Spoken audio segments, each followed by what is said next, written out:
El primero es contribuir al desarrollo de estos mecanismos de acceso al mercado laboral que asegure la empleabilidad y la inserción laboral de nuestros egresados. Por otro lado, estamos convencidos que tenemos que mejorar los mecanismos de concertación entre los institutos y los centros, el mundo laboral. Por último, o tercero, queremos contribuir a la mejora de la calidad educativa de la educación superior y finalmente tenemos la ilusión institucional de fortalecer las redes de intercambio entre los centros de formación profesional técnica de Fe y Alegría y con otros centros públicos de la región donde estamos insertos. ¿Con qué fin? Este fin último, que es la inserción laboral de nuestros estudiantes. Nuestro sistema de intermediación laboral responde a estos 4 objetivos a una organización que nos ha llevado a plantearnos un conjunto de tareas, acciones y actividades para el logro de estos objetivos. En este trabajo que venimos haciendo desde 2012, hemos podido recoger 3 procesos importantes que están contribuyendo a una gestión de calidad de los institutos. Es mejorar nuestra propuesta pedagógica, retroalimentar nuestro currículo. El acercamiento con el sector productivo nos está llevando a una mejor inserción laboral, nos está haciendo descubrir la importancia de desarrollar habilidades de autoempleo.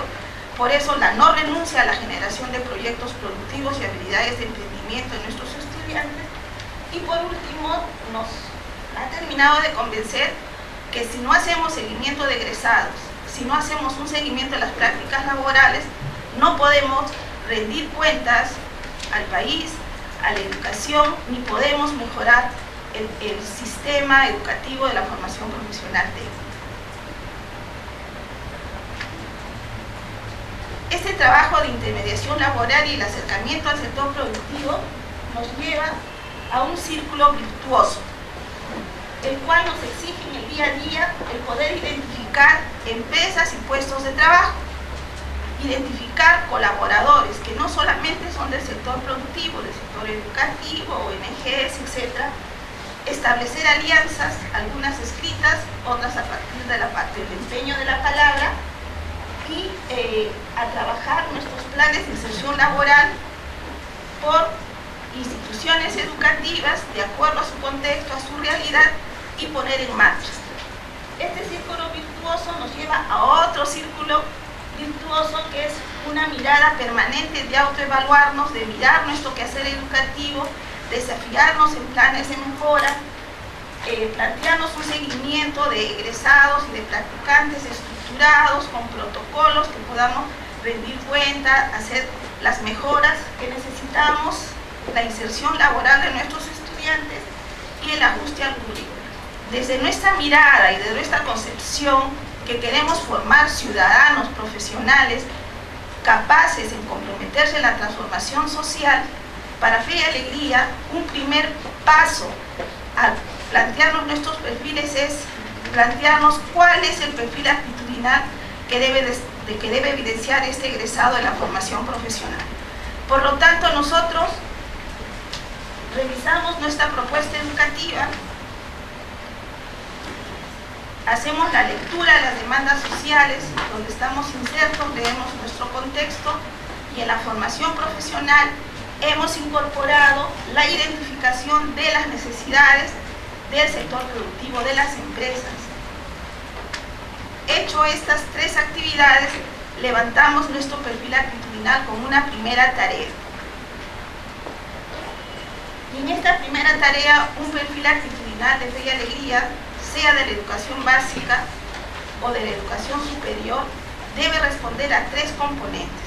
Tenemos un especial interés, una especial mirada en la persona del alumno. Él es el por qué existe Fe y Alegría, y en algún momento padre Cuquerela, cuando era nuestro director, nos decía: el día que el alumno no sea el centro de los aprendizajes de Fe y Alegría, cerramos la tienda. Entonces, como no queremos cerrar la tienda, apostamos a una transformación social de nuestro país, pensamos primero en estructurar nuestros perfiles profesionales en líneas de actitud. Para esto, levantamos el perfil de este egresado que debe tener consigo mismo las actitudes, los valores para consigo mismo en relación con los demás y en relación con su entorno. Esta práctica que la asumimos en la formación profesional parte de nuestra propuesta educativa. Este mismo ejercicio lo hacemos en la educación básica. Hecho esto, es donde nos lanzamos a nuestra propuesta curricular de la formación profesional técnica. Utilizamos la metodología para recoger las demandas de este perfil, la metodología del análisis funcional, y trabajamos ya los perfiles. Estos son nuestros aliados. Un principal aliado de la formación en Fe y Alegría es el Ministerio de Educación. No recogemos todos nuestros principales aliados, quienes concursan en este trabajo. Y entonces yo quisiera cerrar esta presentación presentándole los retos que desde Fe y Alegría estamos viendo que debe asumir la formación profesional. Retos que son para Fe y Alegría y para la educación peruana. Un reto como Estado para el Ministerio de Educación es que hay que articular el sistema educativo nacional. Necesitamos una educación, una formación profesional técnica que esté integrada, articulada y flexible y que responda a puestos de trabajo por niveles de competencia. Necesitamos gobiernos regionales, Ministerio de Educación, el sistema de CINEACE, en la representación de IPEVA y CONEACE, que trabajen juntos por propuestas de políticas públicas. Necesitamos en la formación profesional técnica estudios de demanda laboral que orienten nuestra oferta formativa. Necesitamos seguir fortaleciendo mecanismos de intermediación laboral, fortalecer el trabajo de redes en nuestras regiones, comprometer una participación activa y responsable de las empresas para que contribuyan a darnos una orientación a nuestra oferta formativa, posibiliten las pasantías y las prácticas laborales, tanto de estudiantes como de nuestros docentes técnicos.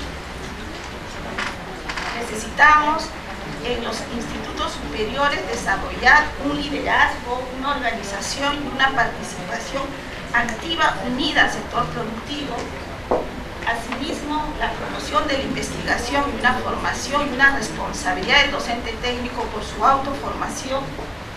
Necesitamos mejorar la rigurosidad y la incoherencia de las normativas del Ministerio de Educación, que son nuestros primeros cuellos de botella. Estamos esperando desde 2012 que nos aprueben estas dos carreras que ya hemos echado a andar, la de gestión de la construcción. Necesitamos desde nuestros institutos promover la investigación aplicada para contribuir a la mejora de la competitividad de las empresas y por lo tanto del país. Necesitamos que nuestros maestros técnicos tengan sueldos dignos.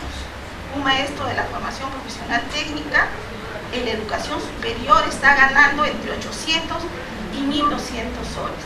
Y el perfil para ingresar a la carrera magisterial en el Perú en la educación pública implica que estos profesionales tengan doctorados y maestrías.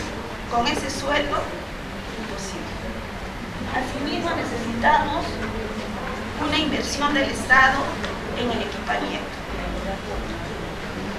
Muchas gracias.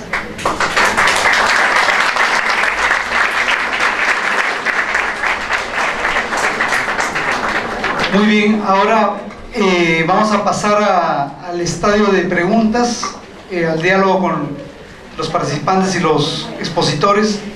Ya con antelación se les ha repartido unos papelitos para que puedan ir formulando sus preguntas, así que agradeceremos que por favor, si todavía no las tienen, las puedan concluir y en unos 2 minutos o 3 poder continuar con esta parte. Más bien invitaríamos a los expositores a pasar acá adelante para acomodarnos a esta segunda parte.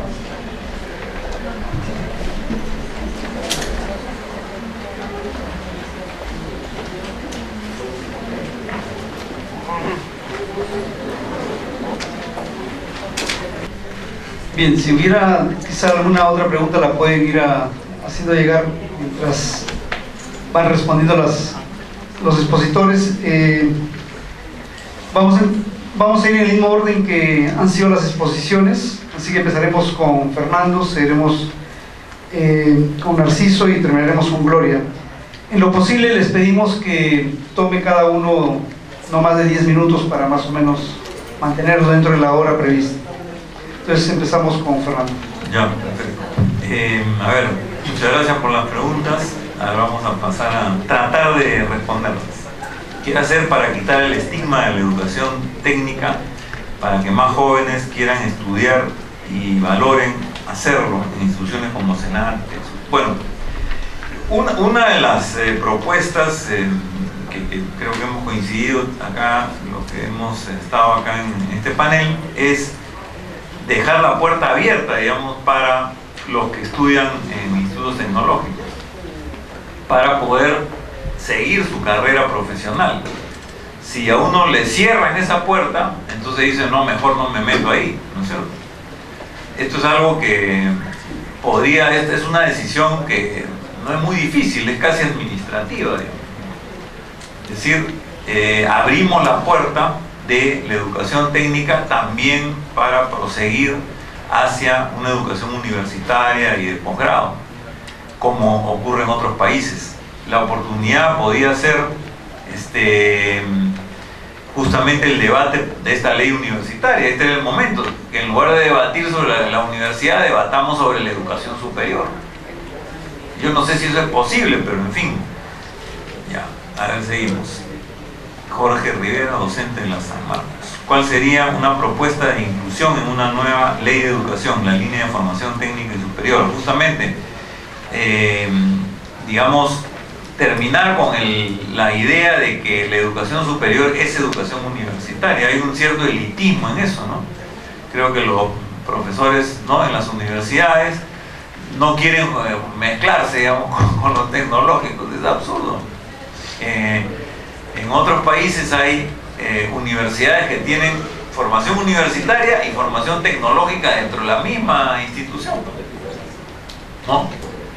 Y obviamente está garantizado el acceso, digamos, ¿no?, a esa educación superior. Entonces, yo creo que eso lo podemos aplicar como país, ¿no? Como digo, esta es una buena oportunidad, el debate de la ley universitaria, pero la estamos perdiendo.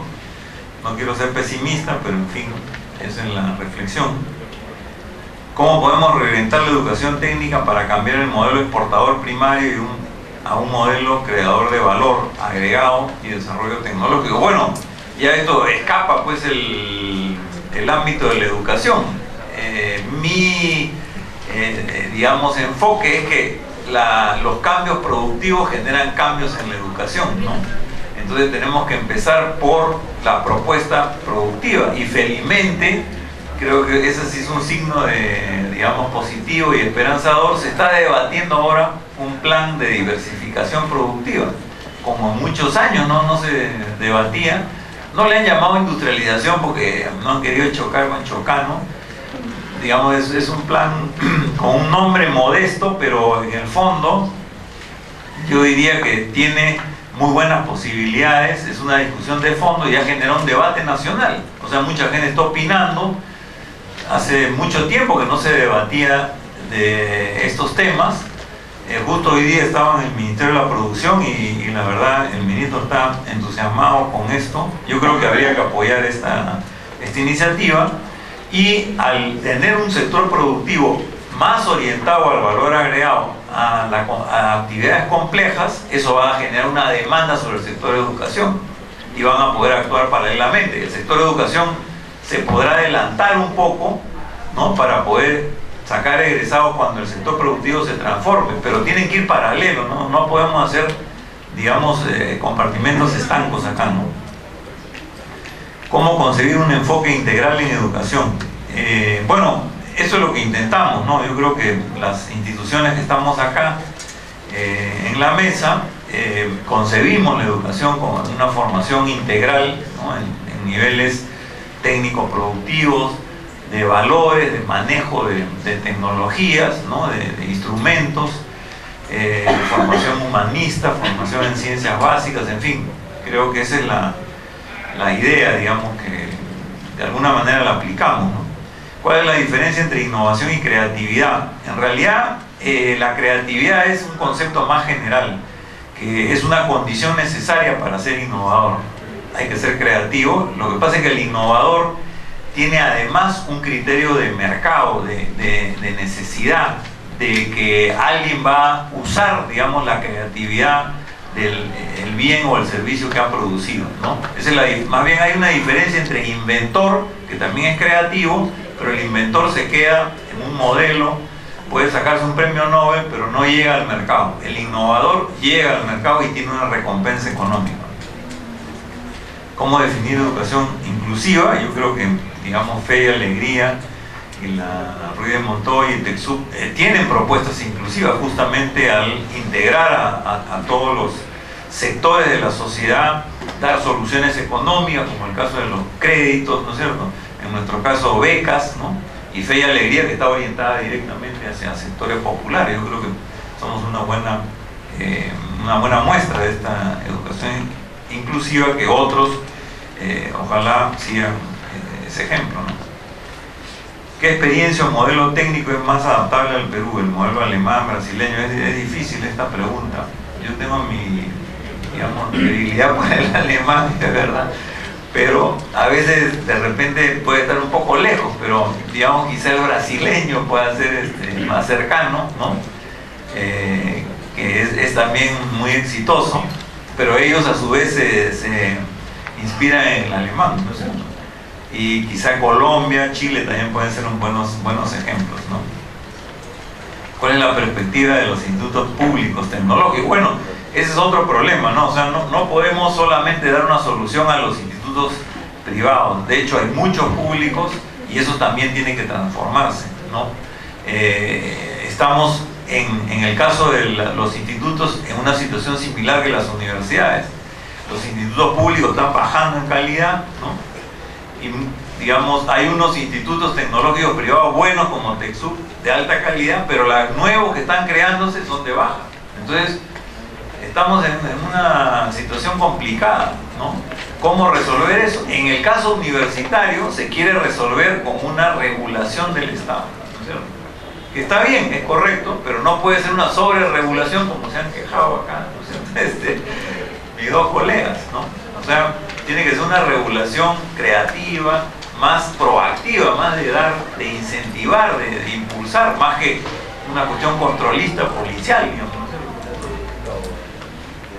Sí, sobre eso. La matrícula de las universidades ha subido 6.5% en los últimos años, casi al mismo ritmo de crecimiento de la economía. La matrícula de los institutos ha bajado 31%, pero explicado básicamente en los institutos públicos, porque los privados han mantenido su matrícula más o menos estable. Entonces, la reflexión va, ¿no? O sea, las universidades crecen porque no están reguladas actualmente, y los institutos que están regulados no crecen, justamente porque la regulación les mata un poco la competitividad, ¿no? Es como una reflexión al costado. Ese dato lo dio Gustavo Llamada ayer en un conversatorio de IOC, el Brazo Financiero del Banco Mundial, en Miraflores. Bueno, no, solamente ya eran las preguntas que tenía, pero efectivamente yo creo que esta última pregunta me permite hacer esa reflexión. Estamos tratando de reformar el sector universitario. Bueno, y quizás las soluciones son parecidas para el sector tecnológico. ¿Por qué no de una vez hacemos un paquete de toda la educación superior y le damos soluciones a los dos? Porque el Perú lo necesita, el país lo necesita, ¿no? No sé quién se lanza ahí, quién asume el liderazgo para ponerle el cascabel al gato a los congresistas y decirle amplíen su agenda. Bien, muchas gracias. Seguimos con Narciso Armesta. Aquí hay varias preguntas de distintos tipos, ¿no? Una pregunta interesante es ¿qué cosa es educación terciaria? ¿No? Sí, efectivamente, no lo dije. Educación terciaria es la educación universitaria y la no universitaria, ¿no? Esas dos se llaman educación terciaria. Sí, educación superior, ¿no? Lo que pasa es que nosotros por definición hemos definido a la educación tecnológica como la no universitaria, o sea, somos la negación a la universidad. Ya de arranque empezamos mal por conceptos, ¿no? O sea, filosóficamente los tecnológicos son como que una cosa más abajo de la universidad, ¿no? Por definición, así está. Entonces eso es lo que tenemos que cambiar, ¿no? Lo que decía Fernando, o sea, ¿cómo cambiamos el chip para pensar que la educación tecnológica no es una educación de segundo nivel, sino es una educación muy importante y que necesitamos técnicos para poder crecer? Los países del primer mundo han sostenido su crecimiento a través de la tecnología, ¿no? Estados Unidos, Japón, Alemania, Inglaterra, ¿no? Y nosotros no hemos hecho mucho por fomentar las vocaciones por la tecnología, ¿no? Y hay distintas razones, ¿no? Múltiples razones. Una de ellas es, por ejemplo, que el pago por estudiar estas cosas, o sea, mejor dicho, el premio que tiene la sociedad por estudiar no es muy alto, ¿no? Entre una persona que no estudió, una persona que estudió un tecnológico y una persona que estudió educación superior universitaria, el pago es casi 1.5 veces más. O sea, el que no estudió nada puede ganar 100, el que estudió en la universidad en promedio gana 1.5 veces más que el que no estudió nada. En Estados Unidos el premio es 10. O sea, entre el que estudió y no estudió es 10 veces más. O sea, su sueldo es 10 veces mayor. Entonces ahí tenemos también un tema, ¿no? O sea, y la dispersión es muy alta. O sea, los que tienen educación universitaria, por ejemplo, pueden ganar en promedio 1.500 soles, pero el que más gana puede ganar 5 y el que menos gana puede ganar 900. Entonces la dispersión también es grande. Obviamente por la calidad de las instituciones donde estudiaron, ¿no? Obviamente si estudió en una universidad de medio pelo, va a tener un sueldo de medio pelo. Y si estudió en una buena universidad, es muy probable que tenga un sueldo más alto, ¿no? En promedio, también 1.600 soles. Entonces, eso también es un problema de nuestra estructura, ¿no? La heterogeneidad en la calidad de las instituciones educativas. Okay, esa es una pregunta. La otra, ¿la formación técnica debe centrarse solo en responder al mercado? Yo creo que sí, ¿no? O sea, todo tiene que responder al mercado. Si no responde al mercado, estamos yendo contra la corriente. Aquí es algo importante, ¿no? ¿Cómo incorporar en la formación la ciudadanía, la asociatividad? Sí, o sea, las currículas tienen lo que se llama las competencias técnicas y las que tienen que formar en la especialidad que están haciendo, y las otras que son las transversales, ¿no? Que algunos les han llamado las blandas. Dentro de esas está la ciudadanía, cómo entender más al país, cómo entender más a su zona, a su municipalidad, a su entorno. Eso es ciudadanía, ¿no? Hacer campañas de respeto al ambiente, de respeto a uno mismo, del saludo, de la limpieza, todo eso va generando ciudadanía, ¿no? O sea, sí se hace, se puede hacer, pero es un tema que hay que trabajarlo, ¿no? O sea, hay que incluirlo dentro de las actividades, ¿no? O sea, no solamente hay que ser lectivas, también las actividades no lectivas tienen que apoyar a estas cosas, ¿no?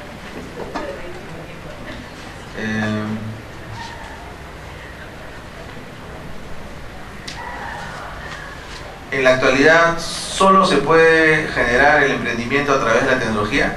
Solo no, o sea, no es que sea excluyente, o sea, es importante generar emprendimiento, pero el Perú, por ejemplo, es un país, Fernando lo ha escrito en varios libros, que es de emprendedores entre comillas. 97% de los emprendimientos son pequeñas y medianas empresas, o sea, de baja tecnología, bajos sueldos, baja competitividad. Y bueno, eso no es lo que queremos, ¿no? Queremos un país que haga un enganche entre la pequeña, mediana y la gran empresa, y que las empresas crezcan, ¿no? Pero crecen a través de emprendimientos de tecnología, ¿no? Y hemos visto esas cosas raras que van a aparecer en el futuro, ¿no? El nanomédico, el experto en redes sociales, el gestor del clima, o sea, esas cosas son tecnologías, ¿no? O sea, la tecnología tiene que servir para conseguir, hay que generar empleo. Ahorita, por ejemplo, ese 6.6% de egresados textuales que hacen emprendimientos son emprendimientos de servicio de mantenimiento de tecnología, calibración de máquinas, todo relacionado con el aparato productivo, ¿no? Y eso genera más empleo y genera más producción. O sea, sería interesante tener en las sociedades peruanas y tecnológicos peruanos estadísticas como el MIT de Stanford, ¿no? 5.5 de PBI, ¿no? 5 millones de empleos generados por egresados de la universidad, ¿no? O sea, apuntemos a esas cosas, ¿no? O sea, es importantísimo. Si requerimos más técnicos en el Perú, ¿por qué el Estado no apuesta por la formación tecnológica? Una pregunta, siempre preguntamos eso, ¿por qué no apuesta? Yo creo que sí apuesta, lo que pasa es que no apuesta bien, ¿no? O sea, no ha generado los mecanismos para estas cosas, ¿no? Nos quejamos que no hay mucha gente interesada en la ciencia y la tecnología, pero ¿qué hacemos para fomentar la ciencia en los niños, ¿no? ¿Qué hacemos para fomentar la ciencia en los jóvenes? O sea, ¿cómo le decimos que la matemática no es difícil, que la física no es una cosa esotérica, ni que la química es algo que no se entiende, ¿no? O sea, hay que fomentar eso también de los niveles más bajos, ¿no? En otros países del primer mundo hay programas K12, K9, K8, K7 para promover la ciencia y la tecnología en niños, ¿no? De niños de colegio. Y eso después va generando vocaciones para la ciencia, ¿no? Y la tecnología. Ahora, obviamente ahí tampoco es suficiente, ¿no? En Estados Unidos, que es uno de los países de alta tecnología, importan. O sea, llaman centroamericanos, latinos, europeos a llenar las universidades en las facultades de ingeniería, porque americanos no hay muchos tampoco que les guste el tema. O sea, no es un tema solamente exclusivamente nuestro, ¿no? Es un tema mundial. O sea, la gente a veces se orienta por lo más cómodo, lo más fácil, lo entre comillas, lo más rentable, ¿no? Todo el mundo quiere ser manager, ¿no? Todo el mundo quiere ser gerente, todo el mundo quiere ser director de cosas, ¿no? Sí, pues, o sea, hay que hacer algo así. Yo creo que está en nosotros un poco fomentar eso. Las alianzas que tenemos con el proyecto Fe y Alegría van un poco apuntando a ese tema, ¿no? El proyecto Tarpuy, el proyecto hoy día hemos tenido, por ejemplo, visita al campus de más de 170 niños de Fe y Alegría para pasar todo un día viviendo la tecnología. Los 3 o 4 primeros puestos de cada uno de esos colegios han estado con nosotros todo el día, ¿no? Entonces esas cosas van llegando, han podido entrar a un simulador de cargado frontal, han visto experimentos de química, han visto experimentos de física, han visto maquinaria pesada, han visto nuestro laboratorio de manufactura digital, han visto los laboratorios de electrónica, o sea, han tenido la oportunidad de en un día ver qué cosas les ofrece la tecnología y que es un mundo por descubrir, que es algo interesante, que no es una cosa de nerds, ¿no? Que es algo que puede ser lucrativo y que puede ser altamente rentable, ¿no? Un egresado de TEPSU está ganando en el primer año de egresado más que un ingeniero egresado. Claro, después se desfasa, ¿no? el salario, pero los primeros sueldos ganan más que un ingeniero recién egresado. Entonces, la tecnología no es el fin de una carrera, es el comienzo de una vida, ¿no? O sea, el comienzo de un desarrollo profesional. Tenemos ya un egresado nuestro que es doctor en mecánica en Estados Unidos, ¿no? Y no pasó por la maestría por el Perú, porque la ley no lo permite, ¿no? Entonces fue de frente a estudiar entonces una maestría. ¿Por qué? Porque hemos logrado acreditaciones internacionales. Somos acreditados por ellos de Estados Unidos y por ASIN en Alemania. A través de esas acreditaciones es que he podido llegar por ahí, ¿no? Porque si fuera por el camino normal, no hubiera podido ser maestro en el Perú, ¿no? Entonces a veces hay que hacer las cosas, ¿no? No hay que sujetarse a los reglamentos, hay que buscar formas creativas de generar oportunidades para nuestros chicos, ¿no? O sea, ahí es un reto para todos, ¿no? O sea, ¿qué hacemos para que puedan desarrollarse más? Eso también nos ha obligado a tener un modelo de seguimiento de egresados, igual que lo hacen ustedes, ¿no? Donde vamos monitoreando en qué están trabajando, cuánto ganan, cuál es su movilidad laboral, qué cosas necesitan saber más, qué cosa les faltó, ¿no?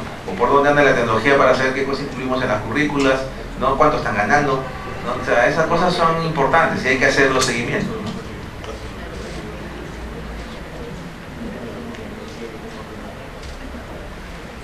¿Cómo desarrollar la educación técnica de calidad que incluya a más estudiantes? Infraestructura, equipamiento y docente. Bueno, esto también es, si lo supieran, ya me había ganado el Nobel. No, lo que pasa es que replicar modelos como TEPSU es ahorita financieramente imposible, ¿no? O sea, no podríamos replicar un TEPSU actualmente porque la inversión que hay que hacer en maquinaria, equipo, infraestructura está fuera del alcance de cualquier iniciativa actual, ¿no? Hay que buscar una forma, ¿no? Por ejemplo, usar la capacidad instalada que existe. Hay muchos colegios que a partir de las 5 de la tarde no hacen nada, ¿no? Están ahí las aulas sin utilizarse. O sea, hagamos alianzas. Digamos, mira, hagamos un TECSUB en las noches, ¿no? Nosotros ponemos el equipamiento, ustedes ponen infraestructura, buscar asociaciones con gobiernos regionales, con municipalidades, buscar ayudas internacionales para hacer, ¿no? tecnología en el país. O sea, hay que buscar la forma, ¿no? Aquí siempre la salida es la creatividad, ¿no? Hay que buscar formas y seguir. Esto es prueba de error, ¿no? Unas funcionan, otras no, pero si no, o sea, lo que no nos pueden acusar es de inacción, ¿no? O sea, hay que hacer las cosas. Salgan, no salgan, hay que estar ahí. Los resultados se van a ver en el futuro. De repente nosotros no estaremos para ver los resultados, pero habremos tenido la satisfacción de haber trabajado para que eso funcione.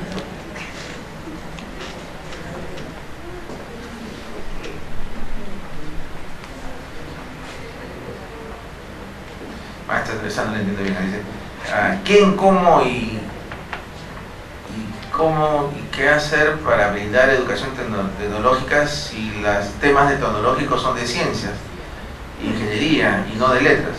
No entendí bien qué quiso decir, pero bueno, aquí hay un tema, ¿no? O sea, todo empieza, creo que de repente por el entendimiento de las matemáticas, ¿no? Mucho de la tecnología tiene base matemática, no porque vayan a ser matemáticos, sino porque el principio de repente es matemático. Pero la matemática también tiene un tema de entendimiento del lenguaje y lectura, ¿no? Si no sabemos leer bien, difícilmente vamos a tener matemática bien también. El problema es que los resultados del PISA para nosotros son fatales, o sea, si no somos el último, somos el penúltimo en comprensión lectora, en razonamiento matemático, o sea, ahí hay que hacer algo, ¿no? O sea, eso no quiere decir que en el Perú no hay educación que hay educación creada, lo que pasa es que es muy inequitativa, ¿no? O sea, aquí en el Perú hay colegio de primer mundo, al estilo alemán, italiano, al estilo chino, al estilo japonés, hay, ¿no? Pero la educación pública es la que está muy devaluada, ¿no? Y eso también es un tema que no hacemos mucho por las personas que se dedican a la educación. Por ejemplo, en Japón, el profesor de colegio estatal es una persona connotada en la sociedad, ¿no? Tiene un sueldo bastante atractivo, muy interesante. ¿Por qué? Porque es el que tiene en sus manos los líderes del futuro del país, ¿no? Él va a modelar a esa gente que va a dirigir el país en los próximos 50 años. Entonces es una persona muy reconocida. Estoy seguro que de repente en nuestras familias, si mi hijo o alguien me dice, papá, quiero estudiar educación, lo miro y digo, pero ¿por qué no estudias otra cosa, no? Sí, porque realmente, pues, o sea, hemos visto que la educación no es algo que paga bien, ¿no? Pero es una carrera lindísima, interesantísima. O sea, tener la posibilidad de transformar en la vida de las personas de la educación es una cosa, pues, increíble, ¿no? Pero no está valorada.